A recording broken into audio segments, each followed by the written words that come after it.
Okay, Lauren, thanks very much. Right now, a massive search. Police looking for the person who shot a Baltimore City Police homicide detective. He's an 18-year veteran who was in West Baltimore investigating another murder. Yeah, he's now at shock trauma, and we have team coverage this morning. Well, the latest on the search for the gunman in just a moment. But first, we start with ABC2's Chanel Perriman, who's live at shock trauma. Chanel, what do we know about the officer's condition this morning? Ashley, the officer is in grave condition right now. We're told that he is currently on life support in intensive care. His family has been here throughout the night, as you can imagine, and also as well as other city officials. Mayor Catherine Pugh and Commissioner Kevin Davis are both here, just to name a few. Everyone just lending their support to the officer and his family. So what we know so far is that around 4:30 yesterday, this officer, who is a homicide detective, and as you mentioned, he spent 18 years on the force. He was investigating a murder in the Harlem Park area. That's when he saw someone who was acting suspicious, went to go talk to the individual, and that's when they shot him in the head. Now, his partner was nearby, was able to call it in, and that officer was rushed here to shock trauma. Again, he is in grave condition on life support and intensive care.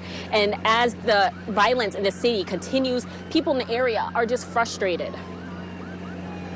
When I see that, that's like, we ain't got nothing coming. If the police getting shot, you can imagine the citizen. And I'm a cab driver, so basically, I'm like ducking and dodging, don't even know when the straight bullet gonna come. Right now, police are continuing to search for that suspect. Ashley and Christian, there's currently a $64,000 reward for information leading to an arrest. All right, Chanel Perriman reporting live for us at Shock Trauma. Chanel, thank you. And as that officer gets around-the-clock care at Shock Trauma, his colleagues are searching all over West Baltimore for the person who shot him. We have ABC2's Megan Knight live from the scene there. Megan, there is now a $64,000 reward if anyone has information that could lead to an arrest of the person who pulled the trigger. Yeah, these federal agencies, also Metro Crime Stoppers, they really want to encourage people to come forward with any information that might help police find this gunman. Now, we're here on West Franklin Street, right at the Route 40 split, not too far at all from where the shooting happened on Bennett Place and North Fremont Avenue. You can see police cars are lining the street here. No one can come into this area. No one can come out.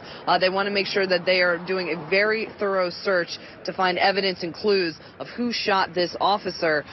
They are going door to door, searching every alley. You know, this is an extremely dangerous area of the city. Commissioner Kevin Davis saying that homicide detective was just doing a follow-up on a case that he's working on. He confronted a man he thought was acting suspicious, and then minutes later that man shot the detective in the head and took off.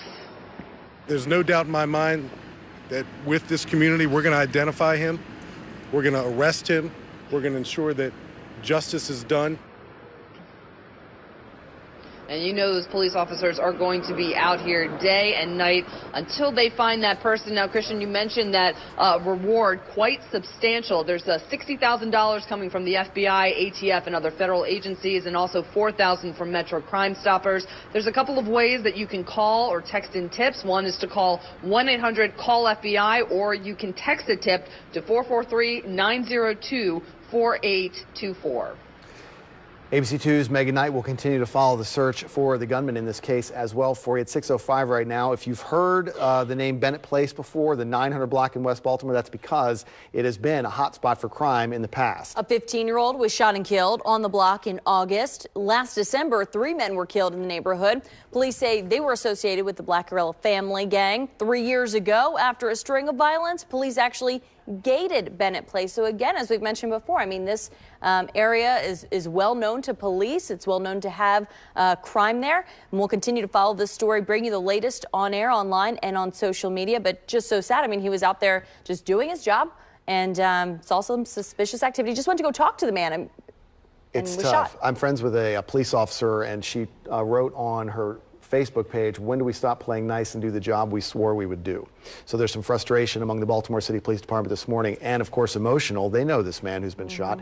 He's their colleague and a fellow, a brother on the Baltimore City Police Department. So we'll see as they continue to search for the gunman. We'll follow that for you, and we will also follow the condition of the officer remaining at shock trauma this morning.